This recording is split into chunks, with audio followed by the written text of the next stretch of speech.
lovely. As long as it is forward. God, send me anywhere. Only go with me. Lay any burden on me, only sustain me. And sever any tie in my heart except the tie that binds my heart to yours. If you have men who will only come if they know where there's a good road, I don't want them. I want men who will come if there is no road at all. I will go anywhere, provided it be forward. David Livingstone.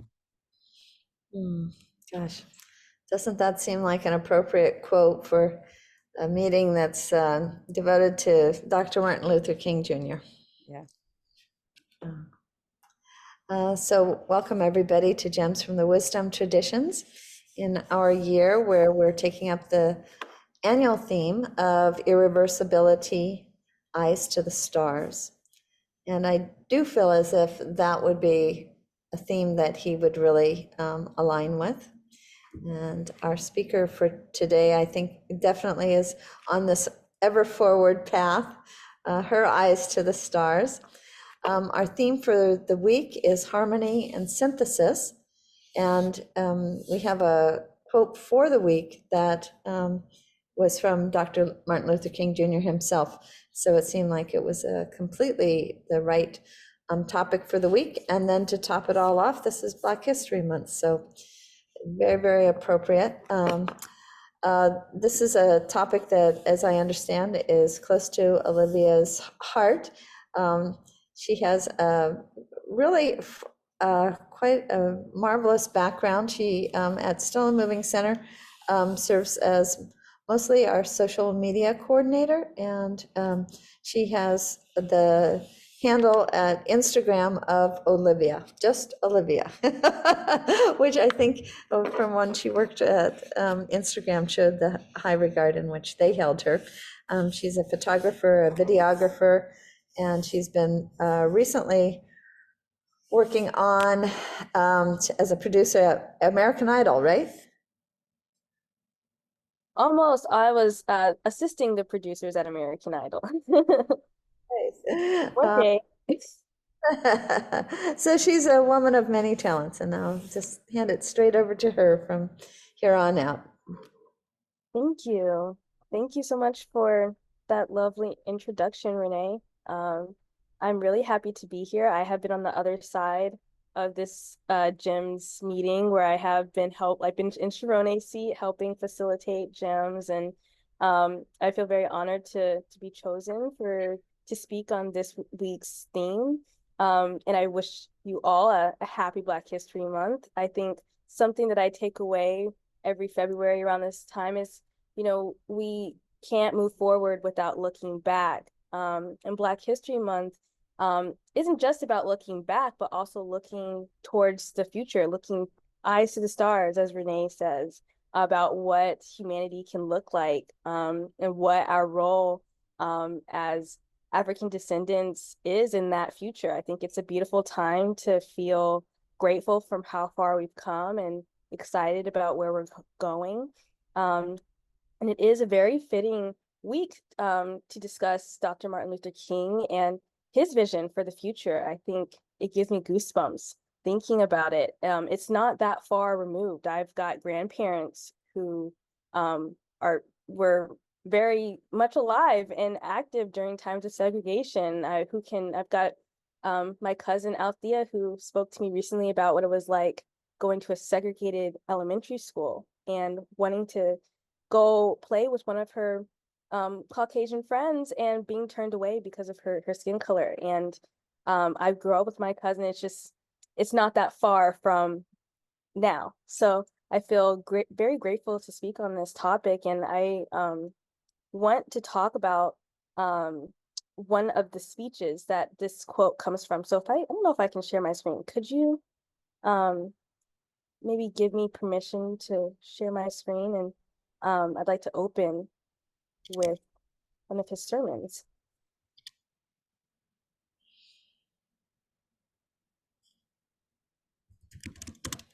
I don't know, maybe you have to make me co-host.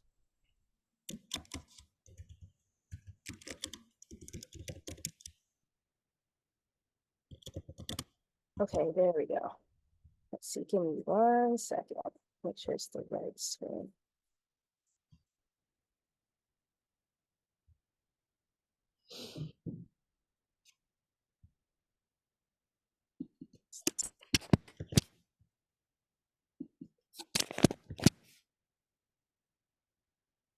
Okay, if you want to see my screen, I'll probably make this a little bigger. A sermon that I've been listening to this week was A Tough Mind and a Tender Heart by Dr. Martin Luther King. This is where our quote from the week comes from, and I'd like to read just an excerpt from it. It's a pretty long sermon, so I won't read it too long. But I think it really summarizes the duality that Dr. King had in his vision for humanity. And so he starts with a portion of the Bible, actually, from Matthew 10:16. He says, "Be ye therefore wise as serpents and harmless as doves." He also goes on to say, a French philosopher said, "No man is strong unless he bears within his character antithesis, strongly marked. The strong man holds in a living blend strongly marked opposites. Not ordinarily do men achieve this balance of opposites. The idealists are not usually realistic, and the realists are not usually idealistic. The militant are not generally known to be passive, nor the passive to be militant. Seldom are the humble self-assertive or the self-assertive humble. But life at its best is a creative synthesis of opposites in fruitful harmony." The philosopher Hegel said that truth is found neither in the thesis nor the antithesis, but in an emergent synthesis that reconciles the two. Jesus recognized the need for blending opposites. He knew that his disciples would face a difficult and hostile world where they would confront the recalcitrance of political officials and the intransigence of the protectors of the old order. He knew that they would meet cold and arrogant men whose hearts had been hardened by the long winter of traditionalism. So he said to them, "Behold, I send you forth as sheep in the midst of wolves." And he gave them a formula for action. "Be ye therefore wise as serpents and harmless as doves." It's pretty difficult to imagine a single person having simultaneously the characteristics of the serpent and the dove, but this is what Jesus expects.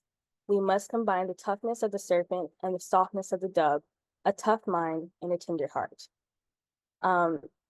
I think that this is such a breathtaking excerpt, because in what he is saying, he's acknowledging the light and the dark, the shadow of oneself, the shadow of the world, and holding it with its beauty and holding it with all of its complexities.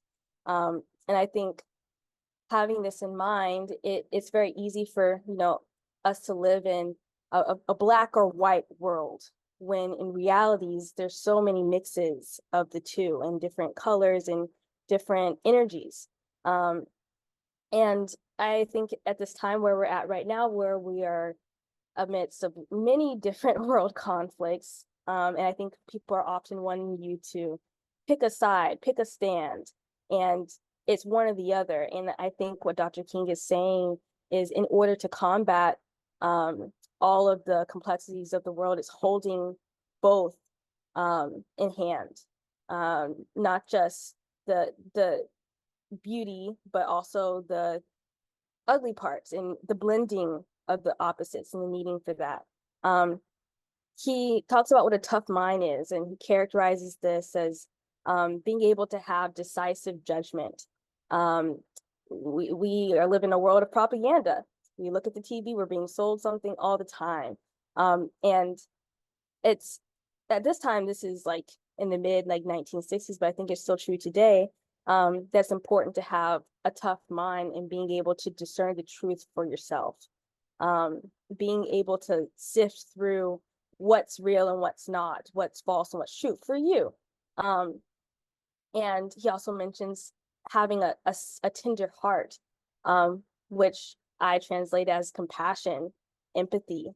I think one of the biggest issues today in terms of self-growth and self-actualization, I think, is apathy. We're living in a world where we can see exactly what's going on in places where there's struggle, and it's very difficult to decide how we want to give it our attention. And I think what is important about Dr. King in his work and in his sermons that he preaches is action, not just an awareness, and not just, well, this is an issue, but how do we take this information and turn that into action? And I think being able to have a tender heart is necessary to be a great leader. We see this with Dr. King, we see this in Gandhi, we see this in some of our most fearless leaders who, in the face of racism and prejudice, are exuding light and being able to combat that with not more anger, not more violence or fear, but with compassion for humanity and still being able to see a future forward. And so I just wanted to pose this form of thought of how can we embrace duality? How can we embrace the complexities of life and hold both the light parts of ourselves and the shadow parts in ourselves in gentle awareness, without generating more judgment? And we can exude love for the world, but how can we do that for ourselves? And I think in those answers we can too become fearless leaders. I would, if I could, read this entire sermon, but I do encourage you all, with this time that you have, we've got extra days in February this year, which is an extra day for self-exploration, for digging into what is so beautiful about Black history, but also about the future of our nation and where we are today and how we got there. And we have not been able to get where we are today without pillars in communities like Dr. Martin Luther King.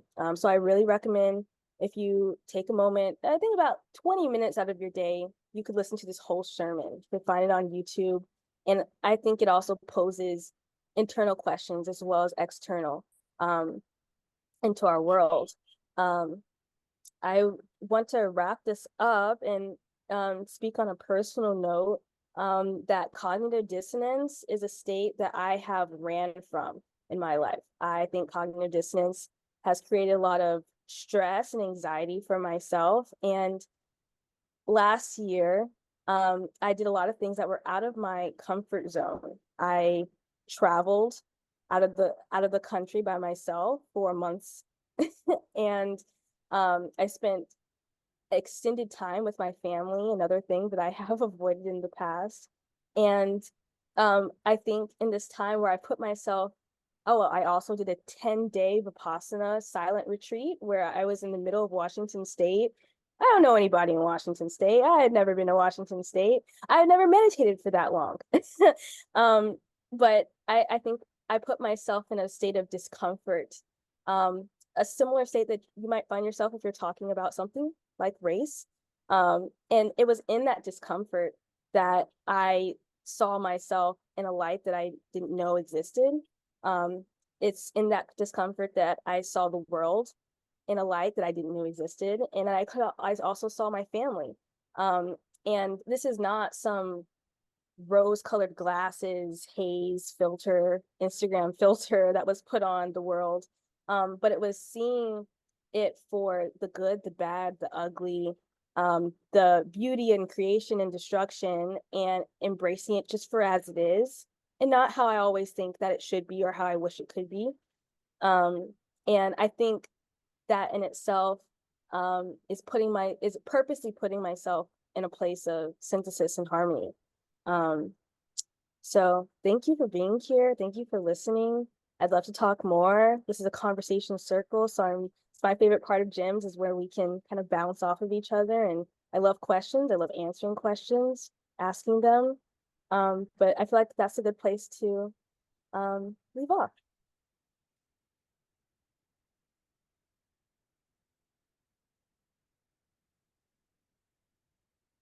Oh, thank you so much. That was really a wonderful introduction for our conversation at this point. And I was wondering what kind of mm, in some ways, it seemed as if what Dr. Martin Luther King and the people around him were facing was just so bleak to begin with. And yet he was still managing to find beauty and I think alliance. I mean, I think he was able to find people who he could work together with from different sides of probably certainly the racial spectrum and maybe even the political spectrum, um, so that what seemed like differences he somehow was able to harmonize and synthesize. And do you know anything about some of those specifics that some A of us bit. know? Well, a bit, yes.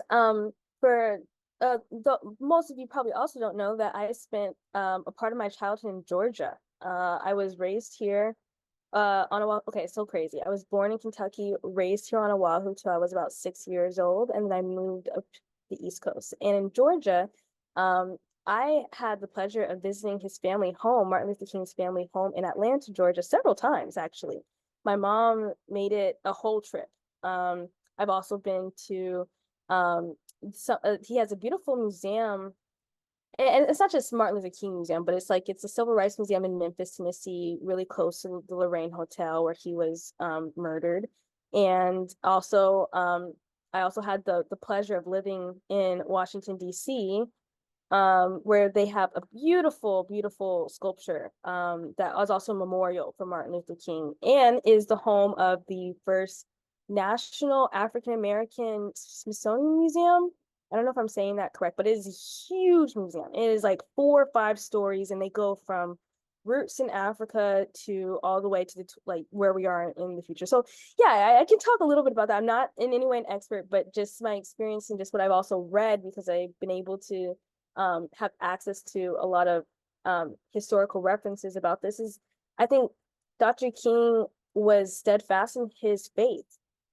He does talk about um, in this sermon as well, that he fears no man. At this time, the FBI was playing lots of psychological mind games on Dr. King. They wanted him to disappear so bad. There are people who just wanted him to just die and disappear. And I think ultimately his refusal to just lie down and die is what got him killed. But he talks even in this sermon how he fears no man because he has been to the mountaintop. He talks how his prayers with God every day is what keeps him grounded in his mission. This wasn't just about, just Black people in the South. This was for our children's children, our humanity and our legacy. And I think part of his legacy was his sole purpose to help bring us to a place where we too can go to the same schools, have the same professions. We too can have the same shots as everyone else without having to put our lives at risk and face violence. And at this time, you're right, it just was a very bleak, it all looked very bleak. We at this time, there were people who were not afraid of killing children, stringing them up and lynching them, not afraid to burn churches, none of that, no fear, except for exuding fear. And in the face of that fear, I believe that this movement was rooted in faith, faith that there was a higher power that ultimately wanted to see our children and children's children in a much freer existence. Um, but I think it's also in the love for the Black experience, which is very hard to explain, very hard to convey, even though there are many amazing authors and filmmakers who do a really great job of it. I saw this movie, American Fiction. I don't know if it's still in film right now. It's still in the cinemas right now, but beautiful film. And I think the reason why I'm saying that is because it captivates, well, it captures the Black experience in its simplicity. And seeing, no worries, thank you, Anna, for being here. But being able, you go at the end of the day, after he is leading these sermons, he's going home to his kids, to his wife, seeing his brown-skinned children and just wanting a life and a future for them. And I feel like that in itself, you know, is a driving force, no matter how bleak.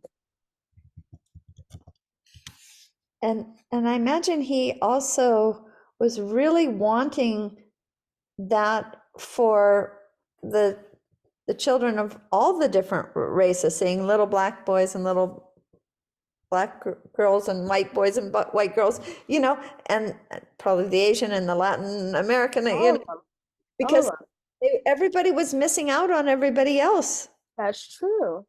That's right? true. Yeah, and I've had such a diverse multicultural experience in life as a child growing up. You know, here in Hawaii for, you know, even though I was only a small child, but also as I grew, I've had so many different kinds of friends, teachers. Oh my gosh, I've had so many different, and that's a beautiful experience to be able to have that a lot of people even today just don't have access to.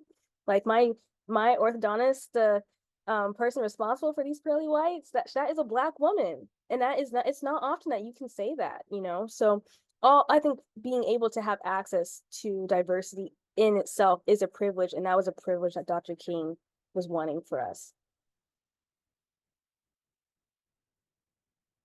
Diana, I'm sorry I didn't see your hand in time. That's okay.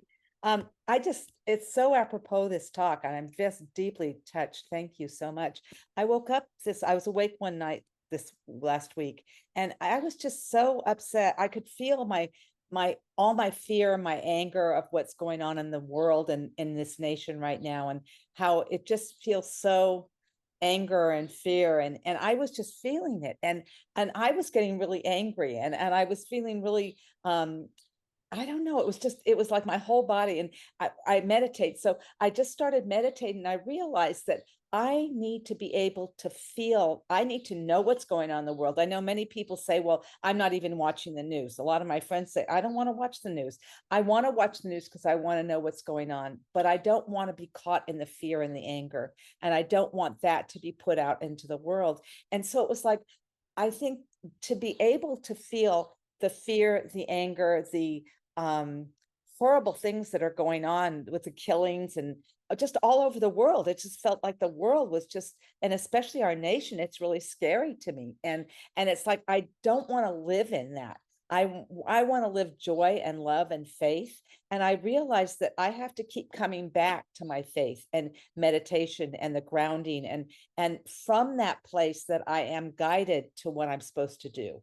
If I keep in, so many people don't want to feel the feelings, but I think it's important that if we're going to hold the juxtaposition, that we feel the feelings of hatred and fear and anger, and those are words I didn't like inside myself, but I was feeling them for all the pain and suffering that what's going on. And so I had to recognize them, and then I had to almost own them and fill them with love. And it's that faith and divine wisdom and divine timing, and just trusting that there's a higher good that really wants what's good for us. And from that place of deep listening, then I can do my action. It's like if I do my action from my ego of what am I going to do, it doesn't seem to work, because I'm trying to lead with the ego instead of love. And so your talk really touched me deeply, because it was what this week has been about for me, and really I need to feel all those feelings, but then I also need to bring them back into love and understand I can love those parts, because people that are acting like they're so filled with fear, they have no love. They're missing that. And I don't want to be putting the frequency of fear and anger and hatred into the world. I want to know what's going on, but I really want to be guided into what my right action is. So that was beautiful, Olivia. Thank you so much. Thank you. Thank you for sharing. I'm glad that you're feeling. I think you're right. It is very easy to get bogged down and to feel the weight of the world. And I have felt that. I felt that even when I was younger, around like 2016, 2018, 2020. In that span of in those years, we had Trayvon Martin be murdered, Mike Brown murdered. It just seemed like there was a whole summer where it was just death, death, death. And at that time, I was a young teenager in DC, and we were organizing. We were out in those streets, and we were protesting. We were out there for sure. And it's and it's also very easy to get caught up in that, and just feel like, your entire purpose is just to act and to act. But I feel like you can't act without feeling compassion and really being in that sorrow where you're pushed to act. And I feel like that duality is important to have both of, because there are people who, excuse me, are feeling and they don't want to feel, and they want to push it away, and they become apathetic, disassociated to what's happening. Like, I just don't want to look at it. I don't want to be a part of it. I don't want to be, but that is contributing to an issue, to the issue. Complacency is almost worse. And so it's like, how can we feel these feelings and turn them and generate them into action items that are going to support the people that we're feeling for? And that's, there's so many ways to it. And I encourage you to discover which ways are available to you and are accessible to give. It's not always about money. Sometimes it's about information, sharing information. People don't know that there are so many mutual aids for people in Pound Sign. They don't know that there are mutual aids for people in Sudan or Congo, or that there's even an issue in Congo. So I guess feeling and then generating some sort of action is a great way to, feel like you're actually you're part of the solution. So thanks for sharing. I'm glad you're here.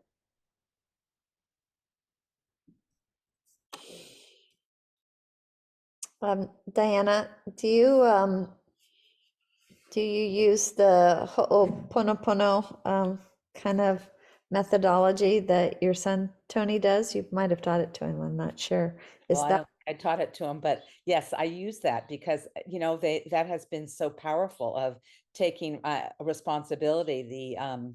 The person that did it in the prisons in Honolulu found that, I'm sorry, forgive me, I love you, and thank you, of really owning our part of what we've done and really taking our responsibility for our part in what's happening. And by using that, I'm sorry, forgive me, thank you, I love you. I believe those are the four. I'm not, I may have gotten them wrong, but I think that's really important part of a practice to really understand that we're not separate from those that are perpetrating all that's going on. We're one, and that we need to take ownership that that's why this feeling of hatred, fear, and anger, when we really get that those are feelings that we have, and those are our feelings toward them, well, that's the same thing they're doing to us. So we're participating in it and asking forgiveness and really sending love and light to these people, as we also need to do it to ourselves, to acknowledge that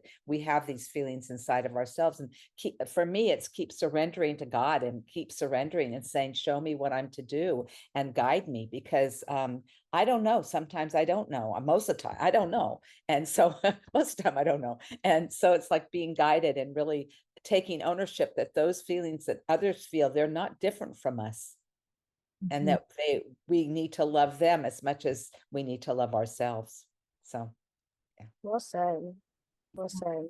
Yeah. And one thing I will say, just after you said that, it makes me think about, like, my earlier point as the importance of normalizing different human experiences. I think people like to assign specific polarizing characteristics to a certain race of people, and they call it, this is what Black is, this is what Black is, and in reality there are just so many mundane experiences that you wouldn't know that you could relate to, but that are there. I see that even now with this struggle in Palestine.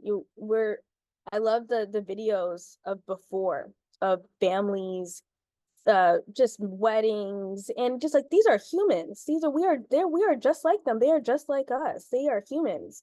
And I think the more we try, or not we, but the more that there's an effort to dehumanize, you know, that's where we become separate, and it's like, we are not like them, when in reality we are all very similar. Yeah. I see Sharon's hand up. Hi, Sharon. Yeah, hey, Olivia. So I guess my take on your talk, what I got most was you're saying about going outside of your box and doing things that wasn't comfortable or normal for you. And I think oftentimes in life we do what seems comfortable or normal, and we stay within that group or that kind of thinking or those people that that can speak our same language or whatever. Um, and recently it was really strange, but I met these two incredible people. And one, I had gone to this birthday party for this 100-year-old man. He was a member of the 100 Battalion for A Company. And he had this huge birthday party. He belongs to the Monago family of Big Island. And so and this man came to sit by me, and he says, "Well, my wife told me to come sit back here." I said, "Okay." And so we started talking. He started telling me all the things he did. And I thought, this man is incredible. I mean, he fishes, he boats, he does all kind. He did so many. He has a farm. He did so many things. And then his wife comes, and she's Dr. Monago's niece, and that's why she's there. And her husband is Black. And she told me when she first came and she brought him, they had met, I guess, in California, and she brought him to Big Island. She said it was very difficult for her. First of all, he wasn't accepted, and it was very hard. And I kept telling him, "Oh, you should say something." He wanted to say something. He said, "No, I'm going to cry. I'm going to cry." But she said it was hard. And he says, I sat there listening to all the stories of things they had accomplished and what they'd done in their life. And I told her, you had never would have lived life as full as you have if you hadn't met him and brought him home and shared your life with him. As difficult as it was, it brought so much more into your life and added into who you are. And I think sometimes we think comfort is the best. And at that same week, I met this other woman, and she happened to sit next to me. And it was kind of interesting. She said, "Oh, you have to come to, my husband and I have this collection of artwork that we donated to the Art Academy." I said, "Oh, thank you." And then, I went to it, and I said, "I wonder who this woman is." Right? So I looked it up, and she was a white woman. I forgot where she was from, the East Coast somewhere. And her husband is Black, and they had gotten married, and they had collected American African art, um, and a whole, I mean, incredible amount. So they had given 50, oh, I don't know when, in the past couple of years, to Yale University to give for their collection of what they had. And so at the Homa, they have donated, they have it on display right now, 25 of it. And so I went to this reception. I didn't know, like, I couldn't find it on the Homa site for the members or anything. And so I went, and it was this incredible party. I mean, I met so many people there that I didn't know that spoke with me. And maybe because I was Asian, there weren't that many Asians, mostly white people. And there were, a lot of very beautiful Black people too. And they came and they talked to me, and I was like, "Oh, that was really nice." But the pictures itself had a lot of political implications, and they were done by different artists throughout America. And she said that we'll have another 25 displayed in the next showing. Um, I told myself that sometimes our little comfort zone of what we think is good, or we feel happy or at ease at, is not where we should be at. And we need to stretch beyond, like you mentioned to us, that we need to go outside what's not comfortable, outside with that we cannot, we're afraid to touch, or we're afraid to see or seek. And that's very hard for everyone, because you're not knowledgeable, you it's unknown. But maybe we don't learn and we don't grow and we don't experience life as full if we do not do that. And I think that you sort of shared, but that we need to do that or go that. And that's the way that we all need to do it. And in Hawaii, especially, people are relatively conservative.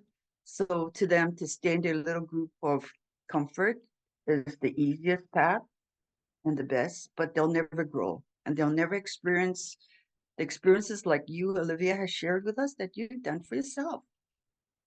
And none of us will unless we do that. And I thank you for that encouragement.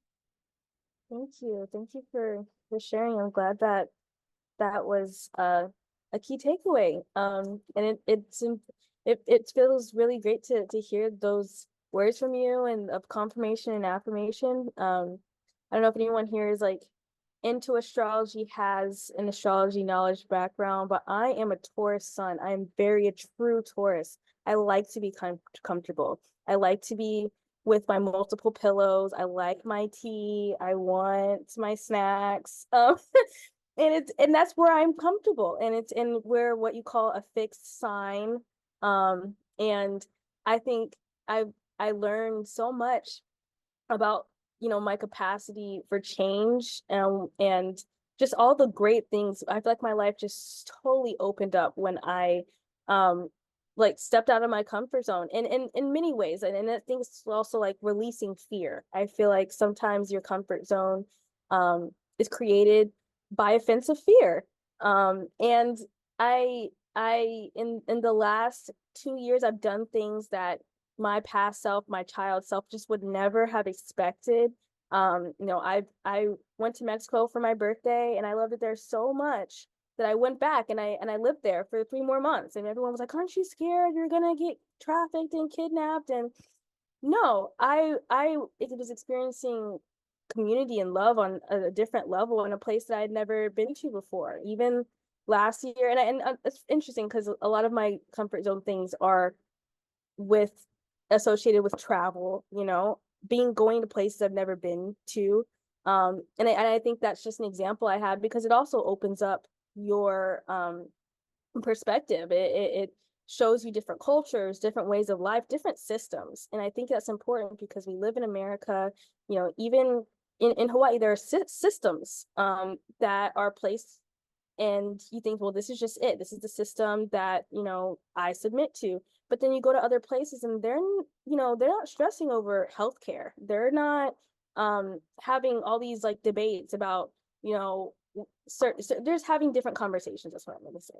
And I think a lot of the things that I kept I used to keep myself in my comfort zone was fear-based, and that I couldn't do it, that, so many things. I told myself for the longest, that I was too scared, to drive. For medical reasons, I didn't drive for a long time, but I'm a new driver now, and that I feel like has completely lifted so many of what the other leftover boundaries were for me, because I had a lot of fear about driving. I've been in car accidents, I've seen car accidents, and when I could tell myself, that I could do this and I could do it differently, I could do it safely, I'm inviting myself to step into a completely new existence, where I can now take myself anywhere, and I love it. So, anyways, thank you, Sharon, for sharing. And I think it takes a lot to get out of your comfort zone, but it is definitely the first step to getting to a new place, somewhere that you just didn't even know existed. Thank you. Sharane, coming from Cuba, could you tell us, do you have anything to share about how the races harmonize, synthesize, or they don't, from where you originally grew up? Because it is a very mixed culture, right? Yes, it is. And I love Cuba because it's also like integrated together in that aspect. Like, I'm not saying we all live in this harmony, but when it comes to each other, I think we just really look at human beings. We don't care like where you come from or what you have, what you don't have, because we're all kind of living under the same conditions. So it's just looking at each other, the same way, right? Like I'm you, you're me, and that's it. Like we're one. Like not seeing much differences. But I do love this whole concept of what Olivia said of stepping out of your comfort zone. And it's really interesting and funny that my intention for class today was being okay with on the uncomfortable, being uncomfortable, right? Like finding our edge, but in that place that feels safe, right? That is not pain, but we know like we can be here a little longer. That's okay.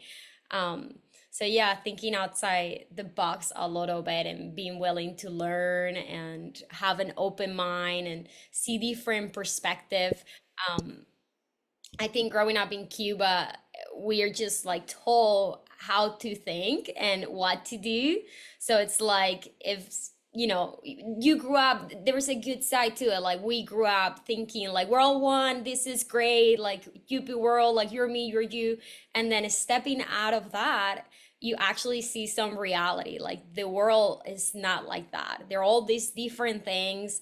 There are people having issues with each other and war, and yeah, seeing that duality, and it's really really interesting, and it's almost like a stepping out of my comfort zone. Like, oh, the world is not just we're one, it's all good in that aspect, right? It's like way more complex than that, and being okay with that and being willing to learn and grow. And yeah, I think that's opened my eyes a little bit better to like integrate new perspective and new way of thinking, and in a way have more compassion too, right? Because if you grow up just believing this is the one thing and you don't open your mind to these other things, it's the opposite, right? So it's like integrating the two, like merging them together.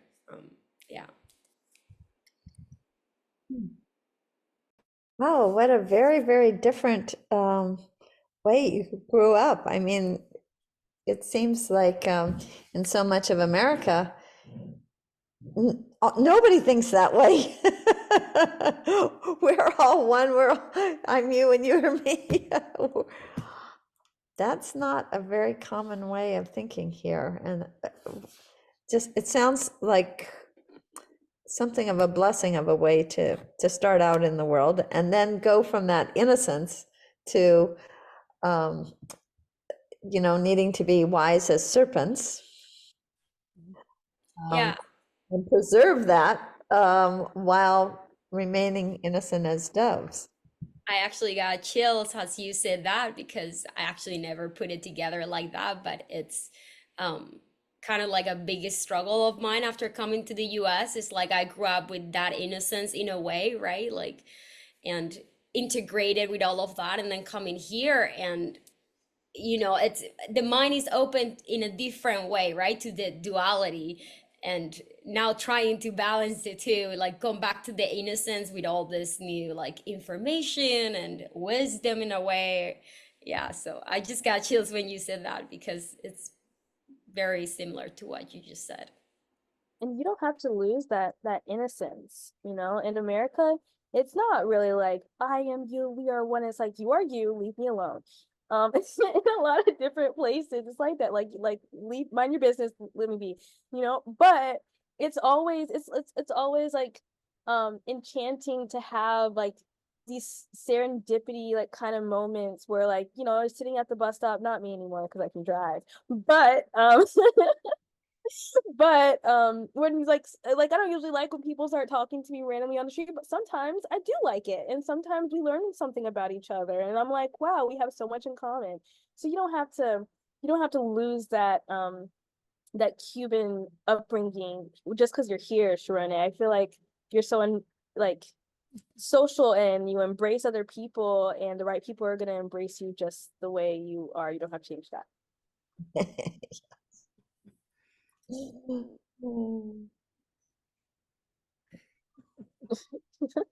I'm sorry. has her hand up. Yeah, I saw Mary. Hi. I just wanted to say thank you, Olivia, and thank you, everybody, because there are little gems of wisdom from everybody's responses, everybody's contribution. And the way I look at things has changed. It's evolved. Hopefully it's grown better. I look at what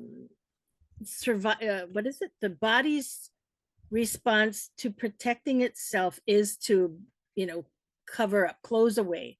And that has a good reason for that. It keeps us alive in certain occasions, and it's temporary. I mean, we should not make it a permanent situation. And just listening to what you had to say about certain things, Olivia, I was thinking about the things that I shy away from. I close my eyes when they have, I'm watching the news and they show pictures of people who have done heinous things, horrible things, especially to children. And I just don't want to, I just look away from the screen. I just don't want to, I don't want to look at it. But then what came to my heart was that we need to pray for these people to have a change of heart. Nobody, all of our laws that would incarcerate people, it's not going to change how they feel, how they act. It has to come from a higher source and from inside. So I'm going to now, when I see these faces on the screen that just scare me to death, I'm going to pray that the Lord opens their heart to realize what they've done and to make repentance, and just to say, I'm sorry, I'm never going to do that again, is wonderful. Amen. Amen. Amen. I get it though, Mary. Because right now on social media, like I think there's a good and bad, good and evil, what social media, where we can see, so we can learn so much information. We can see so many things, but then we can also see so many things that humans should not be seeing. And I think it's hard to find that delicate balance of being aware without re-traumatizing ourselves. And because it's like it makes sense why you'd want to look away, but it's good that you're following up with something, a sort of kind of like meta practice that you have basically created, where you can wish those people well, wish their souls well, and to become aware of their actions and how those actions have affected people. And I think I'm still searching for a way to navigate a lot of these struggles right now that are being broadcasted on the internet, because some people have the way of thought where it's like, I'm going to share these gory, very gory images so and you can't look away. And I don't know that I agree with that being the way to get to people. I mean, I kind of see where they're coming from, because it makes us see them as humans, and like it evokes a very strong, shocking reaction. But I don't think shock is going to heal these people or their existence. I don't think shock and horror is going to be the saving grace, for anybody. And I think the opposite of that is love. It is compassion. And instead of sharing, dead people, let's share, let's talk about the people and their lives and the value of their livelihoods. I think when we focus too much on the death, it starts to assimilate to as it's gone, it's over. But when you talk about them in their life and how futures could be impacted, I think maybe that has a lot more weight and a lot more hope, even more for the future. So yeah, I can relate to you, Mary. I don't like gore. I don't. One of the things that was so effective about both Gandhi's and Martin Luther King's civil rights campaigns, their nonviolent resistance, is that, and they would actually sometimes, I know in Gandhi's case at least, he would deliberately set up these situations where his people trained in nonviolent resistance, trained to not fight back when they were physically beaten down, for example, that he would cause these situations to arise so that he had the chance of hopefully awakening the conscience, maybe not of really bad people, maybe of just people who were still in their comfort zones and have, didn't know how bad things really were. I mean, for the American public, and I was probably maybe 6 or 7 years old. I think that was the case.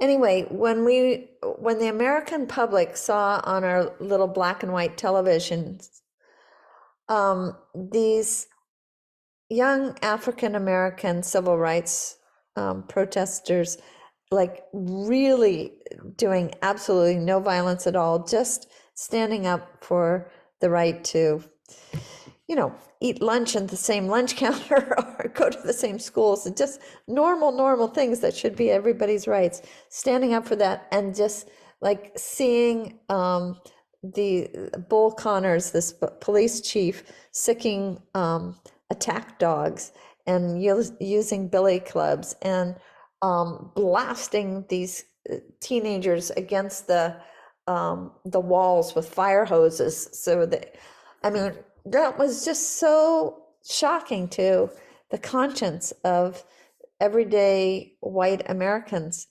that suddenly all that attempt by like the FBI and stuff like that to like hide all this, and it didn't really happen. It was just losing traction. And so, people were calling upon their senators and their representatives, we have to do something. And, civil rights amendment was passed, everybody got the right to vote and so on. And so it wasn't so much that it was just gory images, it was the bravery of the people who were putting themselves in that situation deliberately, so fearlessly, knowing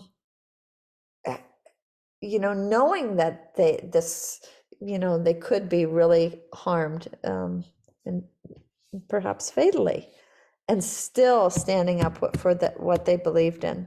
Those images hit really deep in the heart and caused this outcry for something to change. Something had to be done.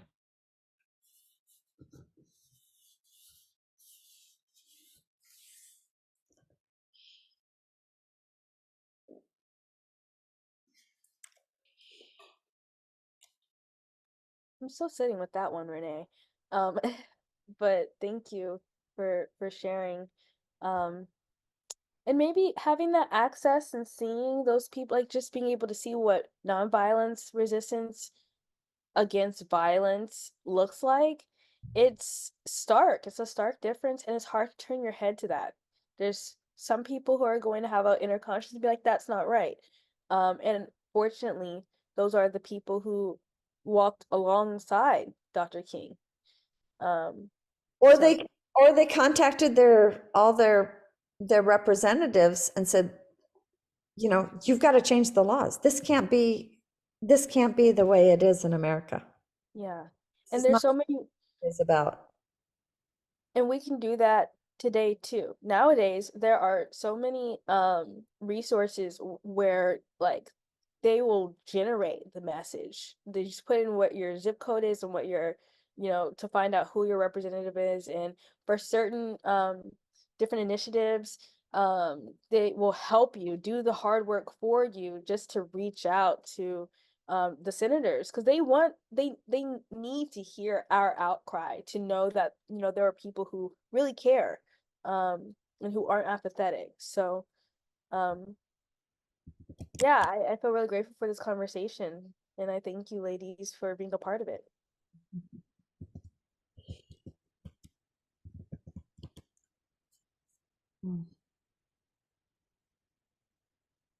Carolyn, do you have anything you'd like to share? I know you've given this topic a lot of thought, and you've planned at the Institute of World Culture a lot of events along these lines. I'm not quite sure you're tuned in with us, but I see your screens there. I've been listening since 10 past, but I don't know why my screen didn't come up. But anyway, I couldn't get in the normal way. I found a way. So it has been it was a very good moment for me to listen to you all speak of this. So it was worthwhile to be at least to listen. Well, it is important to remember that each of us has within us a potential for doing the good, for recognizing others, their good qualities and also their needs. I mean, there is such stinginess going on right now, that and there are so many people who could be helped by a more generous and equitable. I lived through, I was a college student during the height of the Martin King and the Student for Nonviolence, and I lived all that, and I worked for a while in Virginia. So it is, and I certainly studied everything I could about Dr. Martin Luther King and read about him. My mother actually, I was out of the country at the time. My mother actually walked, I think, about 3 miles. She living in Washington, D.C., to get down to be witness to the March on Washington.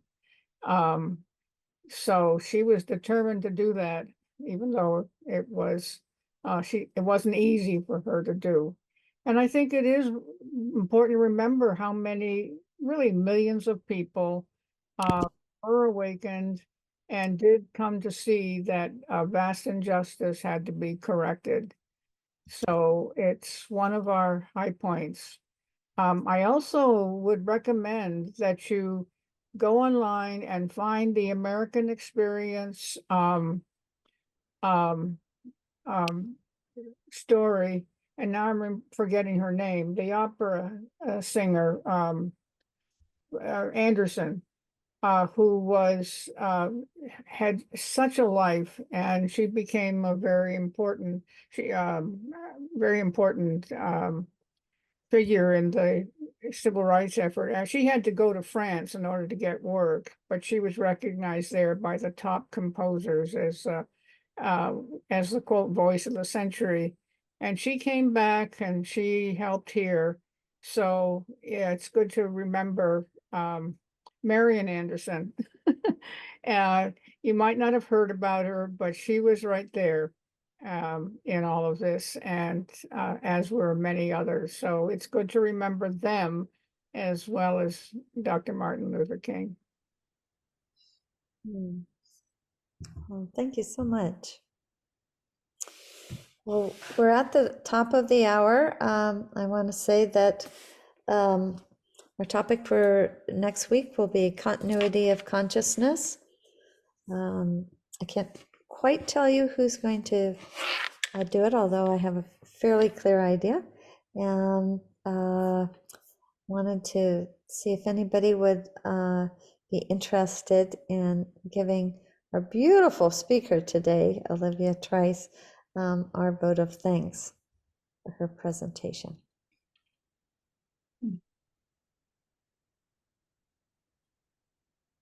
Diana. Olivia, I think you're sharing your story about your comfort zone and your experiences And your information about Dr. Luther King is so important when we think of harmony and synthesis. And the way that you made it personalized and made it real, you touched all of our hearts. And I think it makes a difference. We're sending out a different energy into the world and open to taking risks and to trying things. And I just honor you and the journey that you're taking to live your life out of your comfort zone, but to make the world a better place with what you're doing. And I really see you doing that. So thank you so much. I really appreciated your talk. Thank you, Diana. And thank you, Renee, for asking me to speak this week. It's so wow. I would have never thought. I only in a matter of months did I go from just being a moderator to being a speaker. Happy to be here. Oh, I'm so glad. Thank you so much. Thank you, Sharone, for making this possible for all of us to come together. Thank you, Shani.